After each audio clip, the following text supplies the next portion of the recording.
Voltamos para o nosso último bloco do Porto Alegre em Debate, que hoje trata de inovação e o impacto social. Esse que é um tema transversal que mobiliza e afeta a vida de todos nós em maior ou menor escala. E aqui no estúdio a gente segue com o secretário de Inovação de Porto Alegre, Luiz Carlos Pinto da Silva Filho, e a Tatiana Ximenes, diretora de Conexões da Associação Gaúcha de Startups. A gente encerrava o primeiro bloco falando justamente sobre o capital humano e essa formação da mão de obra, os desafios do ensino e da indústria do conhecimento. Para quem estava nos acompanhando, o que a gente pode dizer de áreas? A gente pode indicar algumas áreas para as pessoas que estão querendo estudar ou estão querendo se capacitar para estar inserido nessa cadeia, Tati? É uma cadeia bem ampla, né? A gente tem a área da tecnologia em suas diferentes formas, né? Tu pode ter, não precisa codar, né? Não precisa necessariamente ser o código, né? A gente vai ter sim o desenvolvedor, mas tem N papéis que vão desde da infraestrutura até o código, os DevOps, os designers, os agilistas, né? Então, assim, é uma cadeia muito grande. As pessoas de negócio, a gente precisa de profissionais que tenham a lógica, né, da inovação, da tecnologia. Os profissionais de RH, né, os profissionais de pessoas e cultura, que é uma coisa bem diferenciada. Então, a gente precisa desses profissionais capacitados para essa mentalidade. E uma das coisas, porque sabe que a tecnologia é uma das áreas que mais pesa, né, as questões de burnout e de cansaço, porque a gente está sempre, a gente está falando da mudança, né? Acho que a única coisa para quem pensa nesta área é saber que a única coisa certa que a gente tem é que vai mudar. Vai mudar. A incerteza é a certeza. Vai mudar. Né? Então, estar aberto para mudar de novo e abraçar a mudança como parte do processo é a principal característica para quem quer se colocar nessa área, porque a resistência à mudança é um boicote para profissionais da indústria do e aí afeta a saúde mental, não tem jeito. Isso. Né? Vai mudar. E, secretário, também, como é que o ensino pode colaborar dessa maneira? Então, pensando novas modalidades também de ensino, talvez o ensino não só formal, mas também o informal, outras possibilidades que a internet também oferece. Nós vamos ter que entender que essa jornada de ensino, na realidade, ela não vai, né, principalmente o profissional, né, ela começa antes até, né, nas nossas crianças, a gente tem que começar, e tem experiências muito bacanas, assim, de algumas escolas mais envolventes, mais protagonistas, que colocam com um robótica, aluno, né, sustentabilidade. para trabalhar muito mais numa sensação do desafio, ou seja, as ferramentas, né, sendo simplesmente caminhos para mim poder chegar e, né, exercer minha curiosidade, né, vencer algum desafio. Então, a gente já vê isso se transformando lá no ensino, né, básico, e a gente tem que trazer isso, obviamente, para o ensino público. Não é à toa que a gente tem o Pacto pela Educação, que o novo governo estadual, né, colocou a educação no centro. O professor Jorge Aldi, da PUC, vive dizendo, não existe inovação se a gente não trabalhar a educação, né, porque a educação é a base de tudo. E quando a gente estava formando a mesa do Pacto Alegre, todas as instituições do Pacto Alegre citaram a educação como uma das prioridades para a gente poder construir uma cidade mais inovadora, né, melhor para os seus cidadãos. Agora, pegando o ensino profissional, que a gente normalmente, né, centra um pouco mais para as universidades, eu acho que tem experiências diferenciadas, a questão da extensão, né, ou seja, hoje tem uma nova legislação que, né, estimula as universidades a trabalhar muito a questão da extensão, e tem algumas coisas muito interessantes que estão sendo feitas em termos de extensão. A gente assinou um acordo agora com uma turma do Tecnopuc, lá, da Escola de Gestão de Negócios, para que eles trabalhem com um desafio que vai ser colocado pela prefeitura. Então, nós vamos dar os dados reais, a turma lá que tem 60 alunos vai ter, né, a mentoria de 2 professores, mas eles vão trabalhar dentro de condições que seriam, olha, como é que eu proponho um projeto para a vida real da cidade? A gente fez isso em menor escala no Olimpíadas para Inovação, que era um projeto do Pacto, apoiado pelo La Salle e também pela Prefeitura, no qual a gente pegou 3 escolas de ensino público do 9º ano de Porto Alegre e pediu para os alunos, né, depois de passarem por uma jornada, né, que é a mesma que eles usam lá em Barcelona, para eles desenvolverem projetos para a cidade, né? Muito para a sua redondeza, como é que eu impacto a minha comunidade local, naquele sentido da âncora, né? De que eu sou protagonista para melhorar a vida da minha comunidade, né? E tem um projeto muito bacana, por exemplo, de segurança, né, menstrual, que inclusive a gente está tentando apoiar para que ele se torne de fato, né, uma startup ali, né, um negócio que ele seja incubado. Então acho que a lógica vai ser essa, né? Ou seja, estimular muito desde o início, dar caminhos, começar a mostrar que existe essa possibilidade de que essas ideias não fiquem no papel e trabalhar pós-universidade, né? A gente vai precisar de profissionais criativos em todas as áreas, né? Todas as áreas que precisam de criatividade é uma das áreas em que os humanos devem se dedicar. Agora, se tiver uma das coisas interessantes que vai acontecer nos próximos anos, é ciência de dados, né? Dados vão entrar nas decisões de todas as áreas. Vão entrar no pessoal que trabalha em trânsito, vai entrar no pessoal que trabalha com políticas públicas, vai entrar no pessoal que trabalha com negócios, vai entrar no pessoal que trabalha com comida. Os profissionais do futuro vão ter que trabalhar muito mais com essa abundância de dados que a tecnologia hoje nos oferece, né? Então, se tem uma coisa que os caras têm que aprender aí é como trabalhar com dados dentro da área que tu quiser, do cinema, né, ao teatro, à literatura ou à TI. Trabalhar com dados vai ser fundamental nesse século XXI. E dessa maneira, ou seja, a matemática, muitas vezes que as pessoas têm uma certa repulsa, né, ou aprendem de uma maneira, né, que afasta muitas vezes do colégio, vai ter que mudar também esse pensamento, né? É porque dados, eles são informações, né? Muitas vezes é muito comum as pessoas quererem ser o que a gente chama de... Eu tento desmistificar um pouco as letrinhas, né? Data-driven, né? Que é uma tomada de decisão baseada em dados, mas uma obesidade informacional de dados não gera uma tomada de decisão. A gente precisa tratar os dados, entender o que quer deles, né? Para que tu quer? Porque sempre concordo, né? Dizem dados são o novo petróleo e são... Mas se tu não minorar, não souber o que tu quer, organizar dados são dados. Então a gente precisa entender o que se quer, como organizar, como processar, qual é o objetivo para realmente ter. E quem precisa do dado, quando precisa para gerar uma tomada de decisão. Porque o dado ele tem que subsidiar tomadas de decisões. Simplesmente a gente... expor eles pode gerar até, ou o contrário, uma paralisia, né? Porque sim, uma entropia, exato, porque tu coloca uma obrigação, mas assim, cadê o suporte à tomada de decisão?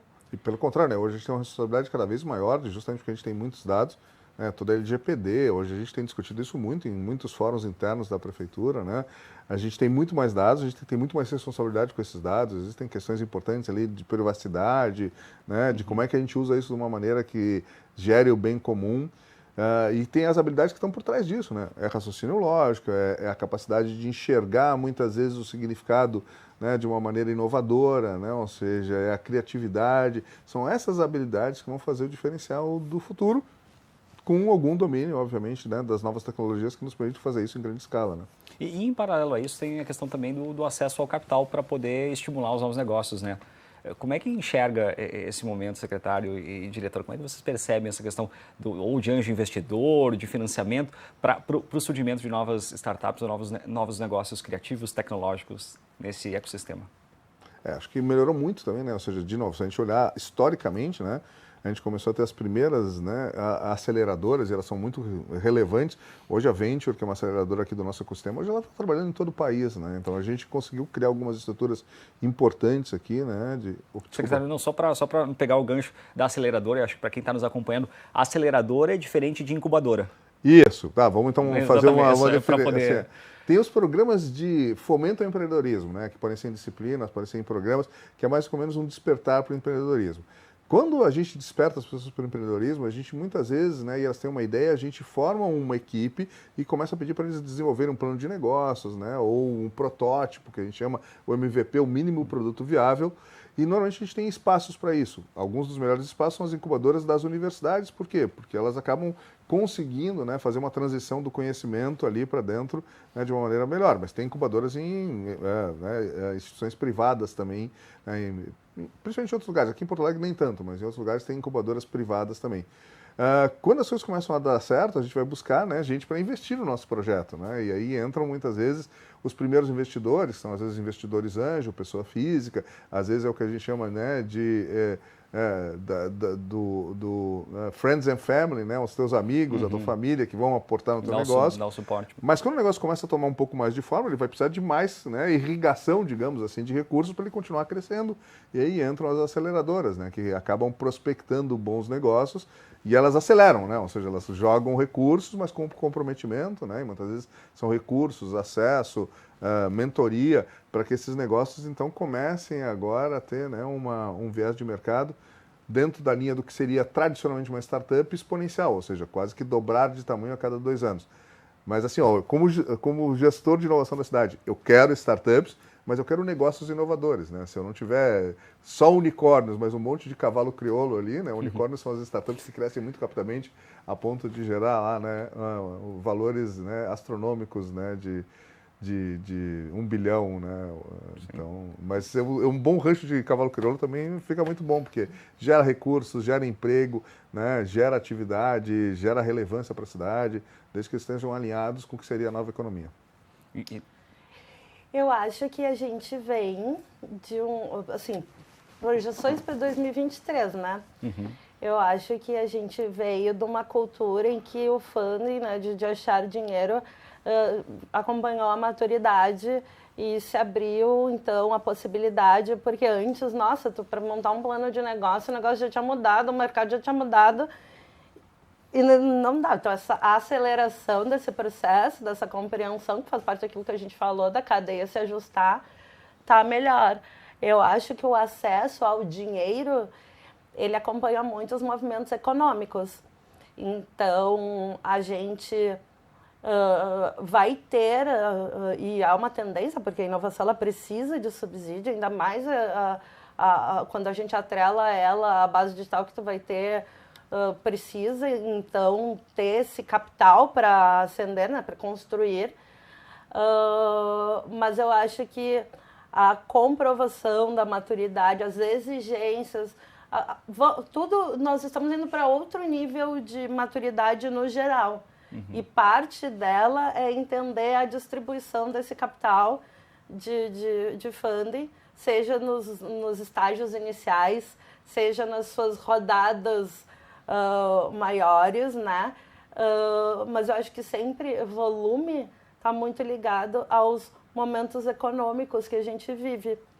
Então, eu acho que a gente tem que acompanhar, e parte do trabalho, e isso a gente coloca muito a Gessia pensando na vida, porque o nosso propósito é a startup, né?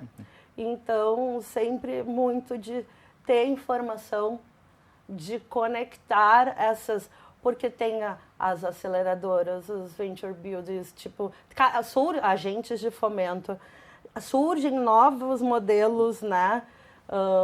Angels, surgem novos modelos, e às vezes é difícil até para quem já está na caminhada entender qual é a natureza desse investimento, o que ele vai cobrar da startup por este investimento. Então, assim, e tem áreas específicas que podem ajudar dentro a startup nessa decisão. Uma decisão tem que ser pensada, porque senão ela pode, né, custar muito para o empreendedor. Pois é, isso passa também por uma questão de organização interna e de gestão, né? De gestão. Deixa eu aproveitar um pouquinho, assim, né? Porque a gente teve 2 movimentos bem diferentes, né? Se a gente olhar 2022, ele foi um ano de ajuste de expectativas a nível global, né? A gente teve muita gente que recebeu muitos cheques grandes, né? Os grandes fundos do que a gente chama de venture, né? Porque que apostaram em algumas grandes empresas, inclusive alguns que atuam no Brasil, né? O Bolsa Nova e etc., e tinha uma expectativa de todas essas empresas continuarem num ritmo de crescimento muito alto, né? E algumas coisas foram um pouco exageradas, então a gente viu em 2022 uma certa correção, né? Algumas demissões em algumas startups que estavam crescendo mais rapidamente do que, né, seria recomendável, até em nível das grandes, né, das Big Five lá, né? E a gente está falando aí de Google, Amazon. Teve alguns ajustes de expectativas que levaram, né? E isso, para algumas pessoas, foi um pouco meio apavorante. Opa, o que está acontecendo, né? Mas acho que foi bom, né? Por quê? Porque dá sempre um certo entusiasmo, e às vezes o entusiasmo precisa ser corrigido, né? Para que a gente possa ter um crescimento mais sustentável, para que a gente não gere uma bolha. Agora, em Porto Alegre, em particular, a gente teve uma melhoria muito do mercado, né? Ou seja, porque a gente entraram, alguns novos fundos entraram na cidade, o South Summit trouxe uma exposição, né? Foram mais de 70 fundos, foram bilhões de potencial investimento em dólar que estava na cidade, né? Então a gente teve uma exposição muito grande. Ao mesmo tempo, a gente começou a trabalhar bastante em entender, né? A AGS está fazendo isso, nós estamos juntos, inclusive, numa ação que é a Startup Guide, que também nos ajuda a organizar o ecossistema, né? Quais são nossos programas, quais são nossos principais investidores.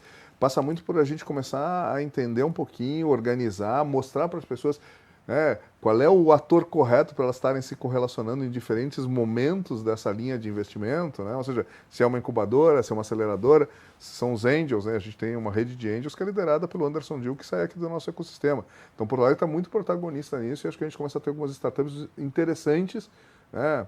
A Yours Bank, a Meio Resíduo, a Egro, teve muita gente que recebeu e estão crescendo num ritmo bastante adequado.